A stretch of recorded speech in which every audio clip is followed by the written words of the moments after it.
Awesome. All right. So welcome everyone to Back to Thinking Space. Before we begin, I'd just like to acknowledge the traditional owners of the land that we're meeting on today, the Gadigal people of the Eora Nation, and acknowledge the traditional owners of the land that our Zoom attendees are located on all across Australia. So I'd like to pay my respects to the elders both past, present and emerging. And I'd just like to advise that this session will be recorded and available on our YouTube channel if you'd like to rewatch the presentation. And last week's, 2 weeks ago, presentation by Dr. Mitchell Gibbs is now available as well. So today our speaker is Dr. Rebecca Hamilton, who is currently a lecturer in the School of Geosciences after holding a number of research fellowships. She's a paleoecologist interested in using long-term environmental data to better understand the relationships between people, landscapes, and climates to support our decision-making in our rapidly changing world. So please welcome Rebecca, who will be talking about her recent research on tropical forest collapse in Southeast Asia. Great. Thank you all for coming, and thank you for inviting me along to talk, Emma and Bob. So I've got a rather ambitious goal with this talk today, which is what controls tropical forest collapse. Obviously not going to be solving this problem in this talk, but we'll be drawing on some long-term insights from my work and the work of many others to look at how these processes play out in the tropics of Southeast Asia. So before I begin, and as noticed by my many logos, Sophie, I have many people to thank this talk. I can't mention them all. This has sort of been a project that's been a work in progress since my PhD with Dan. But I would like to acknowledge Dr. Patrick Roberts and Dr. Noel Amano from the Max Planck Institute for Geoanthropology, as well as Professor Corey Bradshaw from the Centre of Excellence for Australian Biodiversity and Heritage, who really contributed quite a lot to this particular project. Okay, do you click? Okay, so I will just give a brief introduction to me and my work for those of you who aren't familiar with that. So as Emma mentioned, I joined the school here as a physical geographer last year. My work mostly focuses on looking at long-term climate, environmental and human dynamics. I'm mostly interested in looking at these interactions within the tropics of Australasia, and the projects that I've worked on have been predominantly based in what are known as global biodiversity hotspots. I'm sure most of you in the room are familiar with them. And in this map, they're sort of shown by the bold colours, and the different colours on the map just show different biome types. So in terms of sort of where I've come from, I did my PhD with Dan Penny, looking at the threshold dynamics of these bright green forests, which are seasonally dry tropical forests within mainland Southeast Asia. So this project was focused in Cambodia. After my PhD, I had the privilege of moving on to the Australian National University and working on an intercontinental drilling project, the Lake Tweedy drilling project. And this involved looking at 1 million years of vegetation change from a lake sediment record located in central Sulawesi, this man-like island in Indonesia. And then after a brief stint looking at the environmental dynamics of tropical savannas in the Kimberley, I moved on to the Max Planck Institute for Geoanthropology on a project looking at the environmental impacts of European colonisation in tropical forests. So this project specifically looks at the impacts of the first pan-tropical empire, the Spanish Empire, and looks, this empire is sort of interesting to look at because it was the first sort of transfer across the globe of diseases, of crops, of different land use practices. And while we have a lot of discussions about the impacts of this so-called Columbian exchange within the Americas, there's very little known about these impacts within the Philippines, despite that being sort of a major node within the Spanish Empire and parts of the Pacific.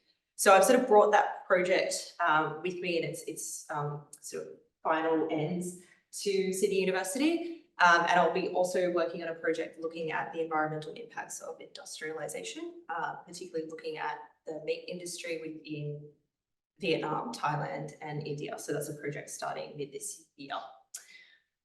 So my research, the predominant tool that I use in my research is the analysis of fossil pollen and fossil charcoal from sediment cores. So I'm looking at a lot of these data today, but you very rarely get to see, I guess, the beauty of what this research is. Dan can probably fully appreciate this. Overall.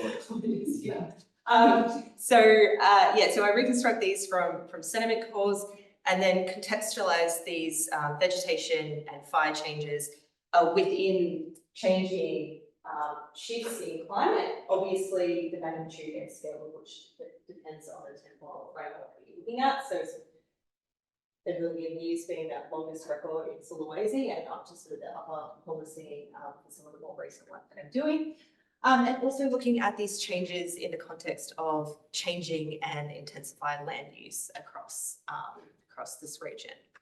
So while the scale of this work is quite broad and these projects might seem quite disparate, there's a common theme that emerges, and that is how do forests change and how might they acclimatize to different projected climate changes in the future. Okay, so this research gap is articulated both within contemporary policy documents and an ecological research stemming from the area. So within the latest IPCC report, we have nearly all of tropical Asia listed as a priority for studying climate change impacts, with the lowlands singled out as a biome that's especially poorly understood in terms of its capacity to cope with different climate changes. And this is potentially problematic because work stemming out of Oxford from Collitor shows that post-disturbance forest recovery rates might be particularly slow across Southeast Asia relative to its other tropical counterparts, which suggests relatively low resilience of these forests compared to different parts of the tropics across the globe.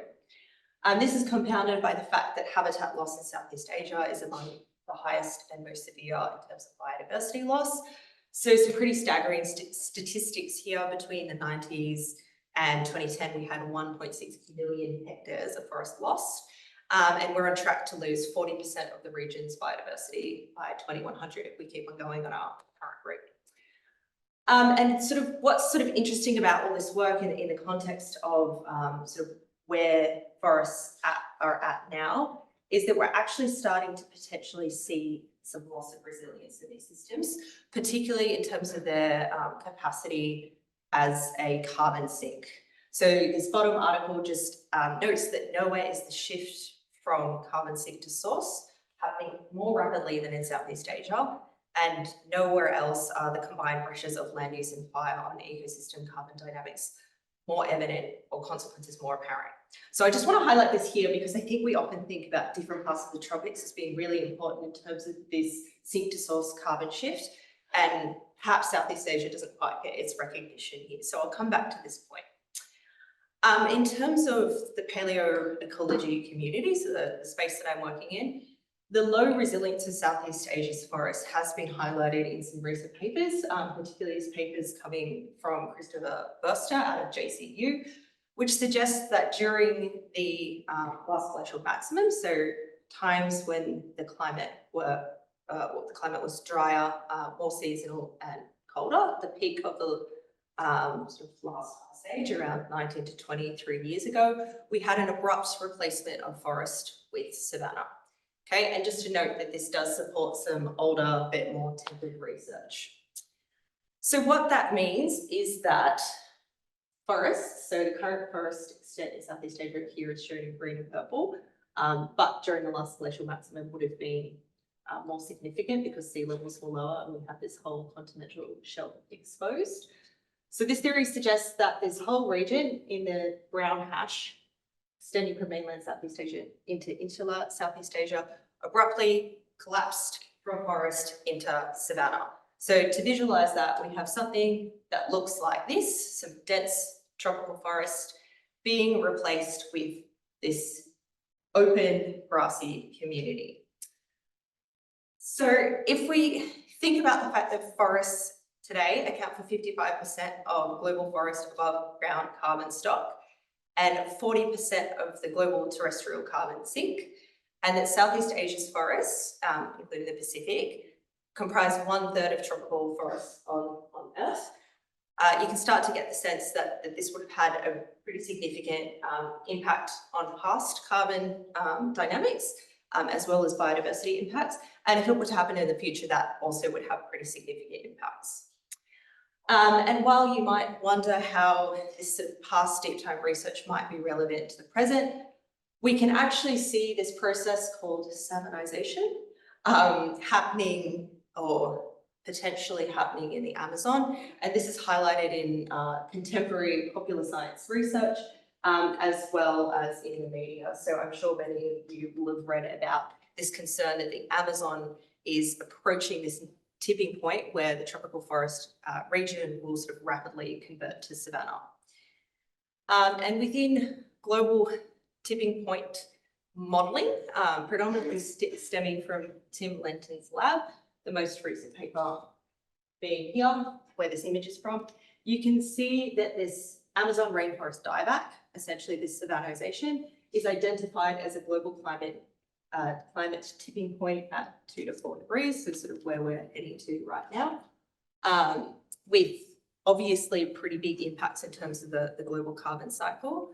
What interests me about these maps is that a lot of the Asia Pacific is typically left off these analyses. And that is largely related to the fact that research from this area is disparate, it's often conflicting, and we don't actually know all that much about terrestrial systems. So leading back to the IPCC point that I raised before. So in order to explore this and potentially try to resolve some of the research gaps here, I embarked on a desk-based COVID-19 pregnancy, maternity leave and beyond project that's finally just been published.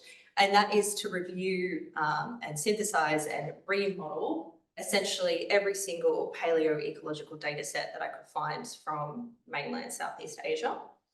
And these were used to test, firstly, is there a consistent process of savanization in the last glacial maximum from Southeast Asia? So testing those models produced by Christopher Verster, which were predominantly focused on 1 or 2 sites.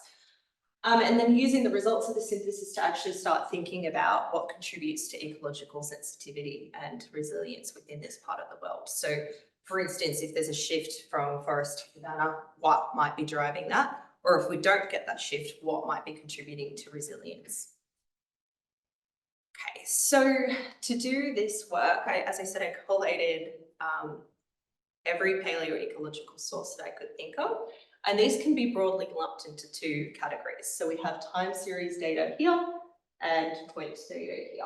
So the time series data are predominantly pollen records, so the kind of stuff that, that I mostly work with, as well as plant wax isotope records. Both of these provide direct evidence for the vegetation growing at a particular site through time.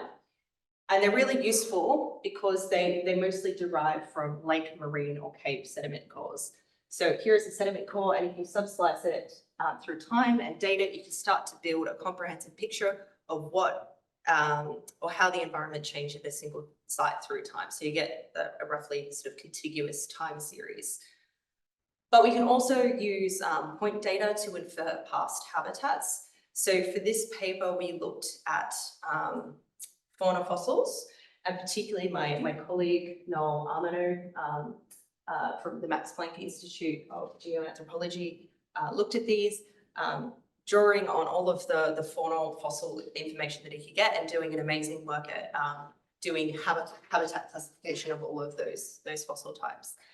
And also we can use enamel on these individual tooth fossils where we find them to do isotopic work, which can also be used to infer past habitat types.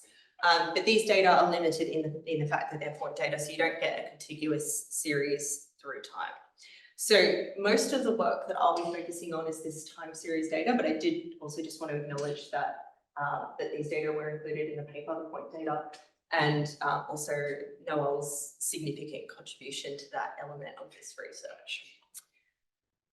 So I know this is not like a strongly scientific audience, so I'm trying to keep this slide as brief as possible. But in order to, I guess, assess regional change or the consistency in regional signals of vegetation change through time, we need to make data sets consistent and comparable. So pollen assemblages can be pretty big. We can have sort of up to around 500 or 600 different fossil types in a record. So we need a way of making it down that whole record into a single curve.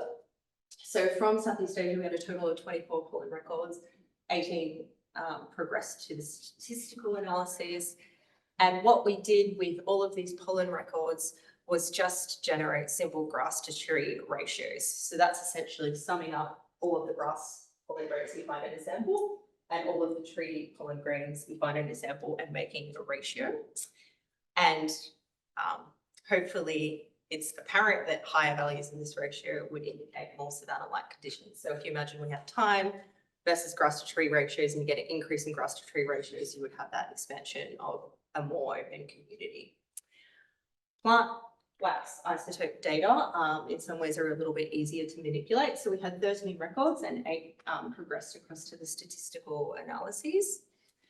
So typically when you hear about plant wax isotope records, you'll read something 13C like that. And essentially all this is the ratio of stable 13C to 12C within a particular sample. So most of these are sediment samples.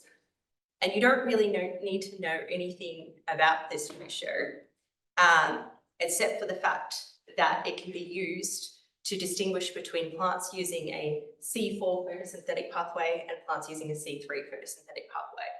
So plants using the C4 photosynthetic pathway tend to be grasses, and their expansion of these in a record would suggest the expansion of savanna, whereas forest trees predominantly use a C3 photosynthetic pathway. So here, if we're looking at the sort of delta 13C values, again, higher values equal more savanna-like conditions. The isotopic scientists like to set a threshold here at minus 25 parts per thousand. So if you have anything exceeding that value, it likes to get lumped into the savanna category. And if you have anything less than that value, it gets lumped into the forest value. So they're sort of the two records that, or types of data that I'll be talking to for most of this presentation. Okay, so this map is, I guess, the first pass results map from the study. So it is a little bit complicated when you first look at it. So I'll just sort of break it down. The individual points show the location of all of the paleoecological data. And these are taken from the time slice that is the last glacial maximum.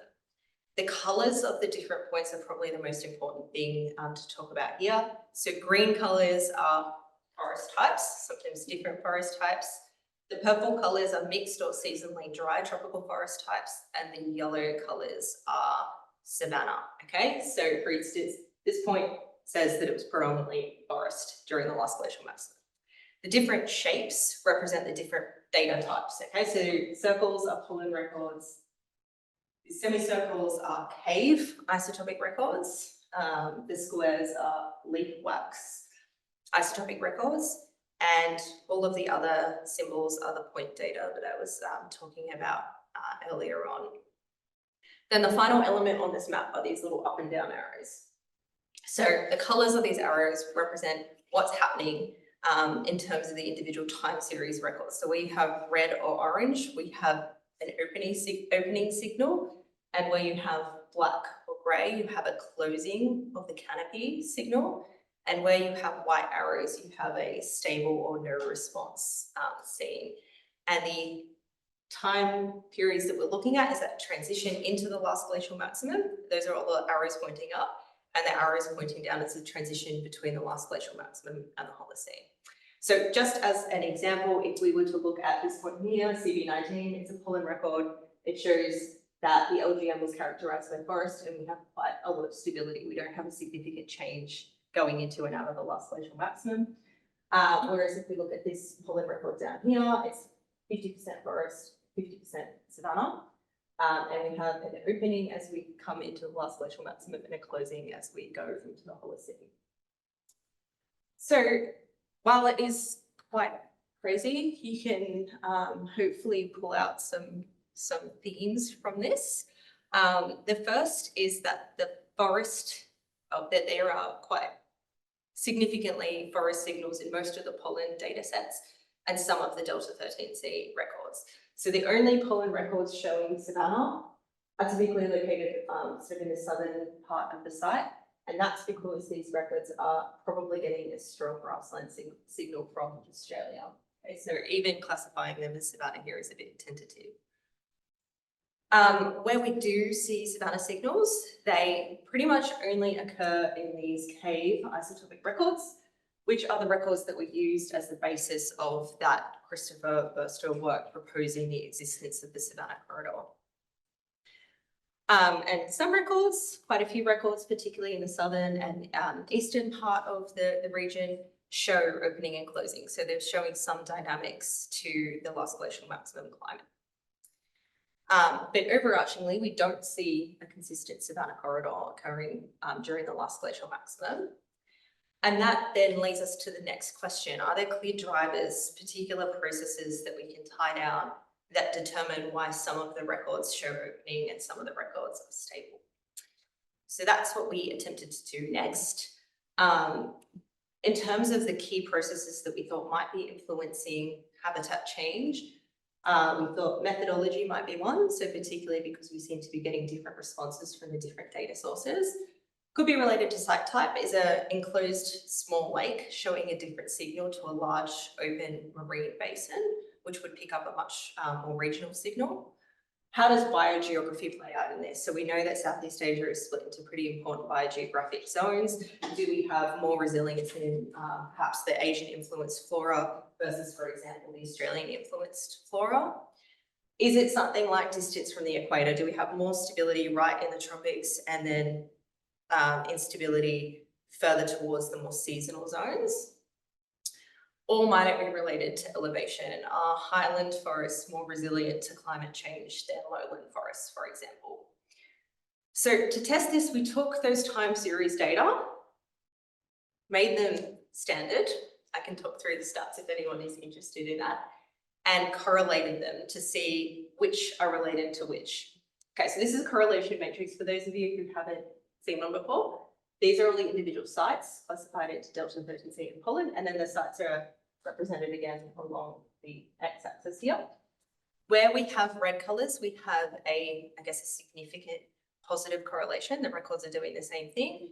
Where we have blue colours, we have a negative correlation. The records are doing opposite things at a statistically significant level.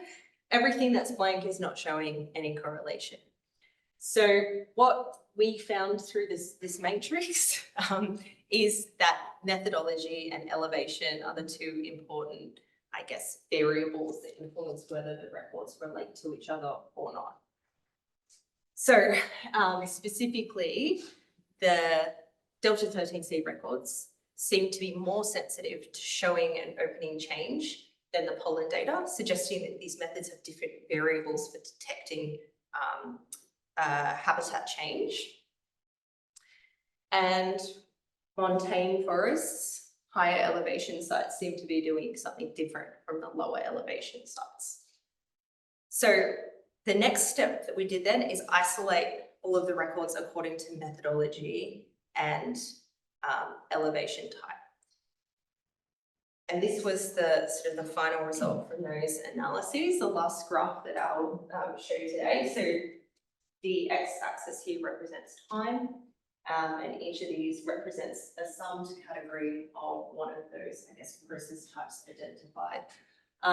The records have all been standardized. So here, the negative values represent whether the habitat type is closed or forest-like, whereas the positive values show opening. 0 is kind of like the median line. All of these data have age uncertainties incorporated into them. So I guess what we sort of used was where there was a significant deviation from the median line. We said that there might actually be sort of a change in records. So when you look at the lowland records, the green sites, you can see that all of them show an opening during the last glacial maximum, with the Delta 13C records being slightly more sensitive, slightly more exaggerated signal from these records than the pollen records. This is not the case with the upland records. So we actually see stability in the upland pollen records through the last glacial maximum, but we see an opening signal in the late isotope records. As an aside, we also use these data to redefine the LGM for Southeast Asia, because you can see that they start to respond from 30,000 years rather than the conventional 23,000 years, suggesting that the onset of LGM conditions in Asia actually happened earlier than in other parts of the globe. So that's just the grey bars. That's actually not super relevant for this talk and is more relevant to sort of climate reconstruction in the area. So the question from these results was then looking at why do different methods show different results? So how do we resolve the discrepancies that we see between the pollen records and the Delta 13C records? And one way that we can resolve this problem is if, rather than habitat types being solely looked at within the bins of forest and savanna, we had a hybrid intermediate habitat type that may have populated, particularly the lowlands, during the last glacial maximum. And in Southeast Asia, these beautiful, understudied, seasonally dry tropical forests may be a really important element to understanding these discrepancies. So these are forested systems, but importantly, they have C4 grasses in the understory. So we have tree signals, as well as C4 grass signals, which might explain why we get that enrichment in the Delta 13C isotope records. But overarchingly, they haven't really been considered in these analyses of habitat change. And just going to note here, this is the current distribution of seasonally dry tropical forests. So under this hypothesis, we would have an expansion of this habitat type over a sort of larger region in Southeast Asia, potentially as a sort of habitat response to LGM climate conditions. So this suggests that our conventional models of savanization, which suggests that tropical forests, this close canopy grassless system, rapidly and abruptly reorganizes into savanna when you decrease precipitation or increases fire, and is based on pretty well cited research published in Science in 2011. We might have a different system in Southeast Asia. Okay, so here we might have gradational change from this sort of closed and wet forest to semi-deciduous dry forest to deciduous dry forest as we decrease precipitation and increase fire. And perhaps at some point we might get rapid reorganization into savanna, but we don't really see that in any paleoecological data sets. And so what that then means is that this seasonally dry tropical forest element, so this forest with some C4 plants in the understory, might actually be really important in terms of conservation priorities and also future climate adaptation in that area. So next question is, what supports this forest? Which is a big question, but something that I've been really interested in since doing my PhD work with Dan, which is just this paper published here. So something to note about seasonally dry tropical forests is that they are comprised of these mosaics, more open and more closed units. And these mosaics are probably really important for the transfer of drought-adapted or, I guess, flood-adapted species to different climate events. And importantly, what we seem to be getting to is that these mosaics might have been created and today maintained by traditional modes of Swidden agriculture, which are practiced in several of these zones. So perhaps if these mosaics are made by traditional agriculture, it might be really important to think about how we protect these traditional agricultural practices within Southeast Asia to sort of maintain the climate resilience of these forests. But conservation practice today is often embedded in human exclusionary techniques. So this idea that we fence off forests to protect them, that might not actually be the best way to protect these seasonally dry tropical forests.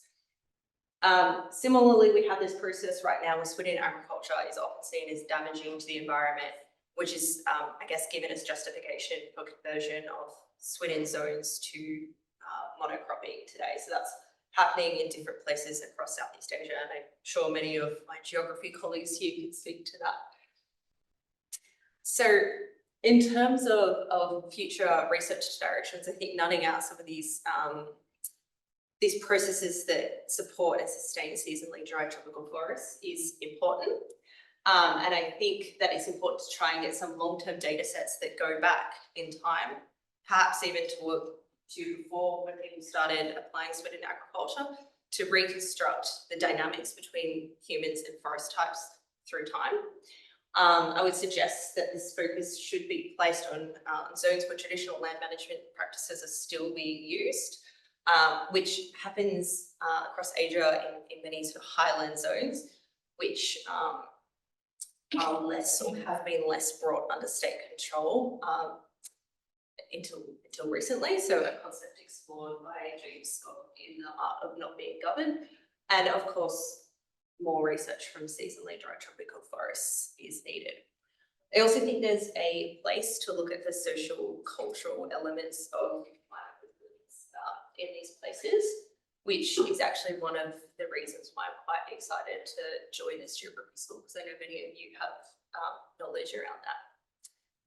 So that is the end of my talk. I just want to thank you to all my colleagues that contributed to the paper, these are my co-authors. I also want to give a big thanks to the Southeast Asian Paleo-Ecological Community. So these review papers pinch so much data from pre-existing work. And this kind of synthesis and review would not be possible without all of that hard pre-existing work.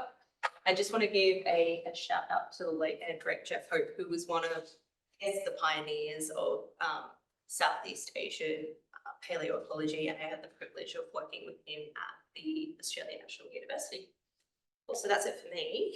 Any questions? Thank you.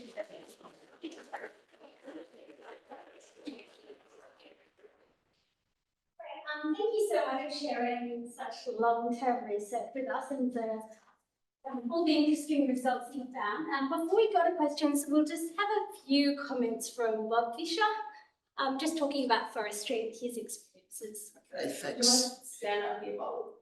Take that hot seat. It's okay, I'm fine. Can you hear me from here? Yep. I guess I'm speaking from the cheating in my position of co-coordinator. I was really excited when I read the paper that Rebecca published some time ago, which is sort of the basis for this. As somebody who has spent about more than half my career working with foresters, though I don't pretend to be a forester, I've always worked on the the anthropological side and so forth. I'm just really struck by the relevance of this work and more specifically drawn out in some of your background documents, to sort of totally different ways people are understanding forests, such as in the Amazon in particular. Some of you may remember Danilo Azedo, who did his PhD here a couple of years ago from Brazil. A lot of his work related to the fact that the Amazon is not quite as much wilderness as often assumed, and in fact a lot of the shape of the Amazon has been influenced by agriculture and indigenous practices and so forth. So I think that the sort of relevance of this is just extremely wide, and it's really relevant to both sort of development, conservation, and also to conventional forestry, because increasingly foresters are sort of looking at the ways disturbance or human interaction actually shapes forests. So I just think that's something we need to really look at here. And on the other hand, the technical detail is really fascinating too, but I'm not going to comment on that. The diagrams are a bit hard to follow for an anthropologist. So I just wanted to say that I think it's really interesting, but it's actually really interesting for people come from forest science. And I should say that we have about 7 or 8 people online today from the Forest Research Institute at the University of Sunshine Coast who are sort of attending on Zoom. So I think it's a really stimulating topic. So they're comments, not questions. Great. So we might start with some questions from in the room, and then if anyone on Zoom has questions, we'll be monitoring to chat. Maybe if you wanted to type them in the text box, and we'll go through it too. So does anyone have any questions to start off with? Beck, and then we'll hear from Dan. Thanks, Beck, for that talk. That was awesome. I kind of had 2 questions and being cheeky. The first is around carbon and like that shift from the hardcore forest to sort of the temperate forest. What is the carbon loss or sink in that shift, if we can keep it to that, you know, and hold it there instead of it becoming so that. And the second question is about whether there is any trace, and maybe you've looked at it or not, but of local knowledge, like I know there is in Aboriginal histories of the last glacial maximum. I don't know in Southeast Asian histories whether there are any correlations that can be made between oral knowledge passed down and what that environment looks like then. Yeah. So first question. This is the transition from, I guess, tropical wet forest to that seasonally dry tropical forest. I think that so I've tried to look into this, and it seems like the data around this are quite consistent, because in some ways it is more of the secondary forest community. And I think secondary forest has been looked at, maybe Bob can contribute to this, as an opportunity for carbon sequestration because they grow really quickly, but the holding carbon capacity of seasonally dry tropical forests, like I guess it's not really mature because it is permanently in the state of succession, is probably not as big as the ever wet tropical forest. Yeah, so that is a consideration that would need to be made, but there is some work around that, but there isn't a clear answer there for Southeast Asia. In terms of your second question, so tropical forests are really interesting places to study in terms of Indigenous land management and knowledge, because historically they were sort of thought of as these great hills that and brought up the Amazon and Noah's work there, which does show that the Amazon is essentially largely a cultural landscape. And the forests of Southeast Asia have been much longer subject to people living, moving through and cultivating them. So there's a lot of potential for work in that space, and that's certainly something that colleagues and I are working on in the Philippines, but it's not something that's been particularly popularized or talked about in research. I think Australia is actually quite progressed there. And I think it is a bit of a hangover of a lot of these perceptions of tropical forests as these wilderness, unpeopled places. Yeah. I'm not sure if there's any oral histories that go back to the last glacial maximum that we. In Australia there. Yeah. Talk about Yeah. So I was just wondering. Yeah, like it's definitely a very exciting avenue for research.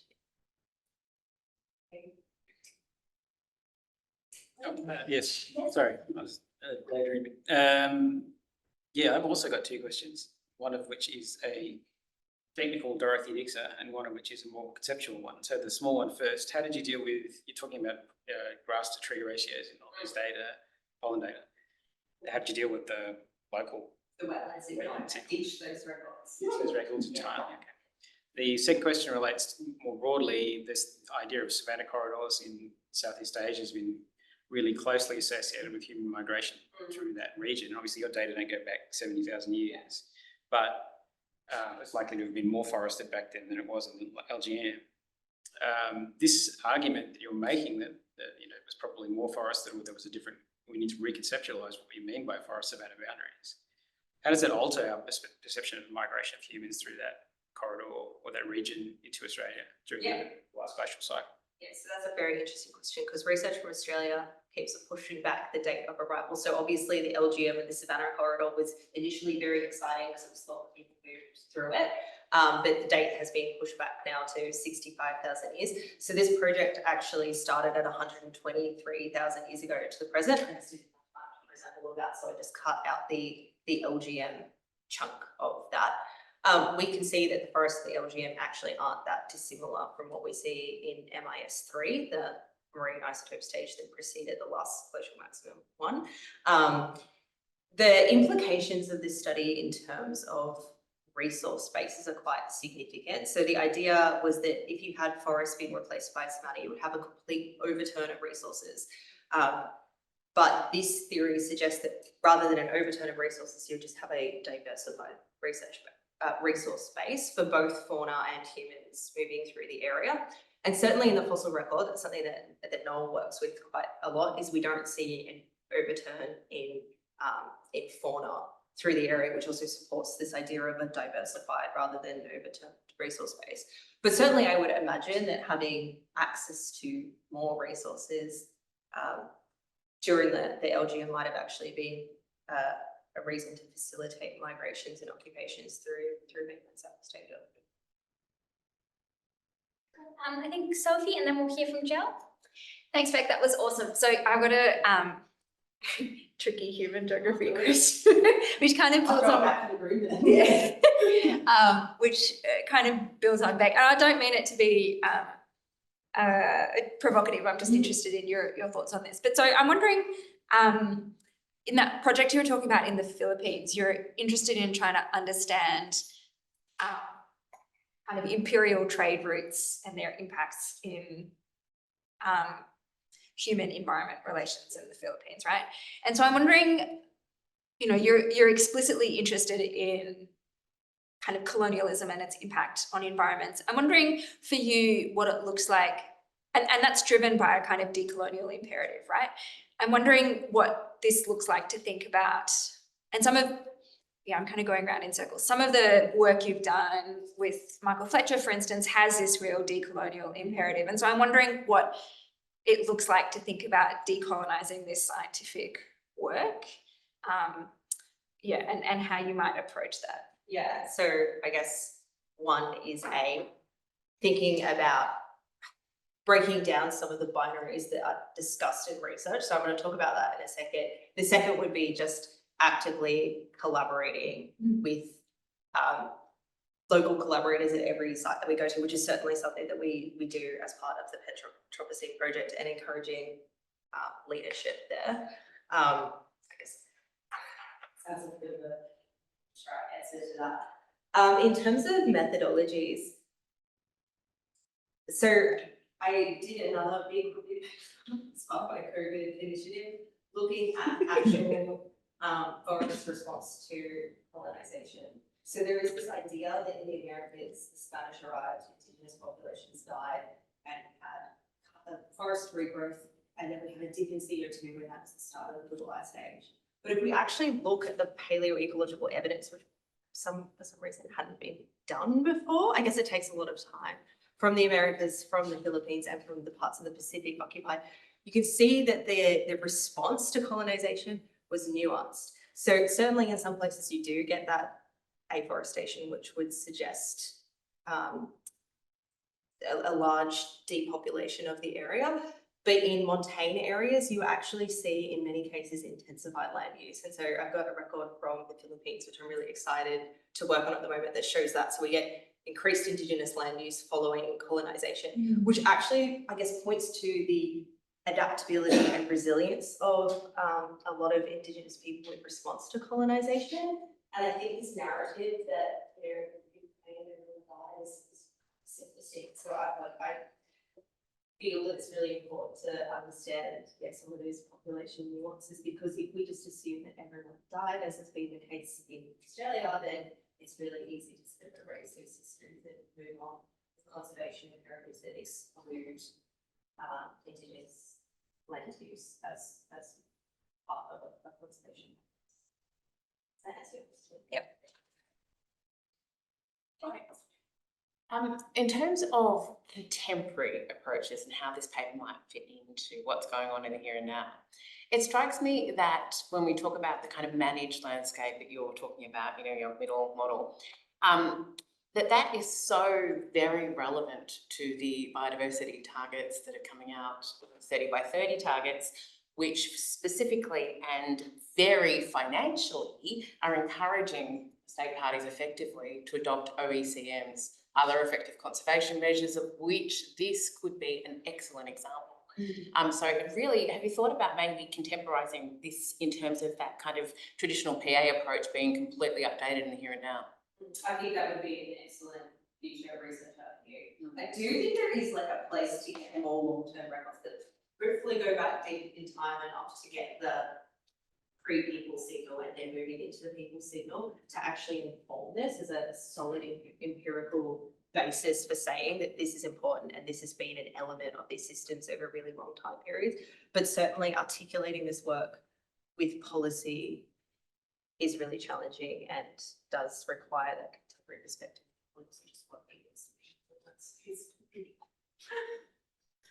Thanks. There's no questions at the moment on Zoom, but Melissa is just wanting to acknowledge that this is a very important discussion and presentation, so thank you for that, Beck. Are there any other questions in the room?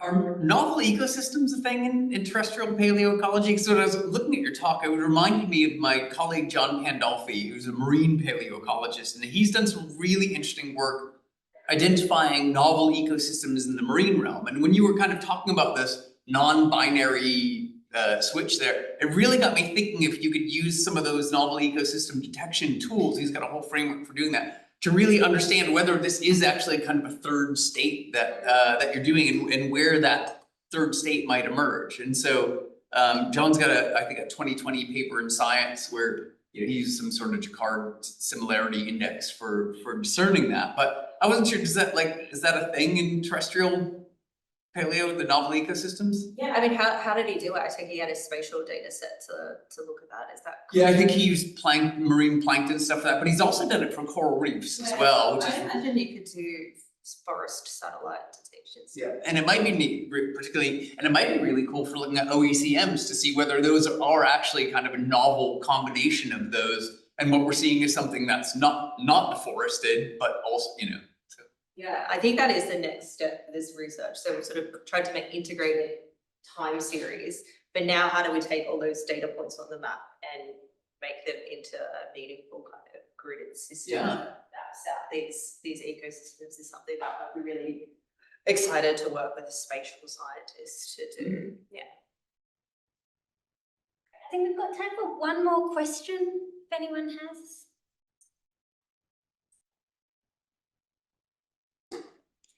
All right, well, I think we've had a really great discussion, so thank you again, Rebecca, for presenting. I'd just like to acknowledge that next fortnight on the 27th of March, the same time, 1 p.m, we'll be hearing from Professor Tyler Harmon, who will be joining us as the first out of the School of Geosciences presenter. So we hope that you'll see us again there. And thank you again to all our participants on Zoom who are joining us from the Sunshine Coast and